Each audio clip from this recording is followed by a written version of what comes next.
Hi, my name is Ricardo Pimentel. I'm the editorial page editor of the Milwaukee Journal Sentinel.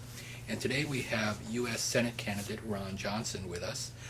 And we're doing an interview with the editorial board. We use the interviews as well as other reporting as a basis for our recommendations in the race. And we will be making a recommendation in the GOP primary. So welcome. Thank you. Thanks for having me. We're going to start. We're going to try to get to a lot of questions in about an hour, and we're going to start with Iraq, but we'll get to a lot of other topics as well. The president is drawing down from Iraq, leaving 50,000 troops at the end of the month, but not, he says, in combat roles. Do you favor that withdrawal plan in Iraq? Well, I think that was actually a withdrawal plan that was proposed by President Bush before President Obama actually came into office. And I'm hoping it'll work. I think the Iraqi defense forces are being stood up, and hopefully that will provide the security that Iraq needs as a nation to continue as a functioning democracy, and hopefully that continues and to build in strength, and that'd be a good thing for the Middle East, to have a functioning democracy in Iraq. Okay. Let's move to Afghanistan. In remarks you've made on Afghanistan, you criticized Senator Feingold for publicly opposing the war and supporting a withdrawal timetable. You said if you were senator and you had reservations about the war, you'd express yourself privately with the administration. Say you're a senator, say you have reservations about a war, and the administration is not listening. The votes you will take on the war will be public.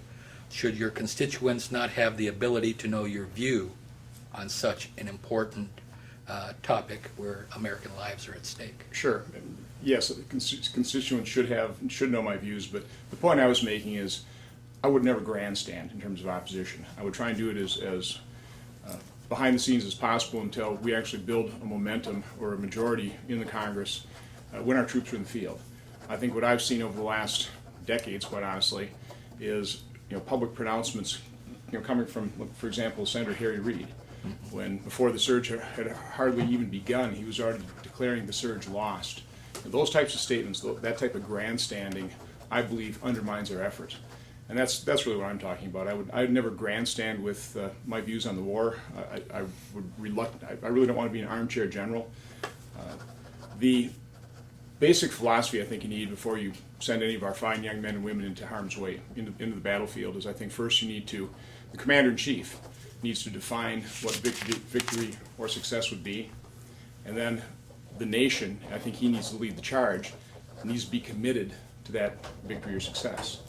And that's what I'm talking about, is once we commit our nation, I sure would like to kind of go back to the time when our foreign policy debates would end at the water's edge, because I do believe it's harmful when we grandstand with statements in opposition to a war that our nation is committed to. I believe that undermines the effort of the troops.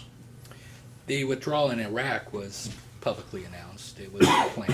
What differentiates that from this announced withdrawal in Afghanistan? Well, first of all, that was a withdrawal when we had achieved the level of success, the definition of success in Iraq, where the Iraqi forces were being stood up. The problem with this announced withdrawal is it was announced like a sentence after President Obama had announced the surge.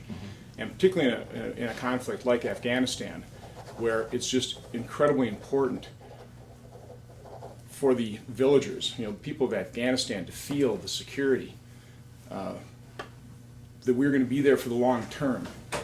They have to choose sides.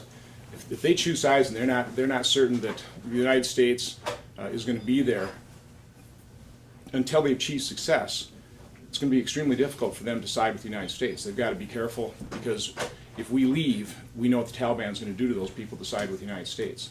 So my concern is that by announcing withdrawal at the same time you're announcing that surge, let's face it, the Taliban knew right away that they were going to announce their surge for 16 months and a day. And that was just really undermined our ability to achieve success in that Afghanistan effort.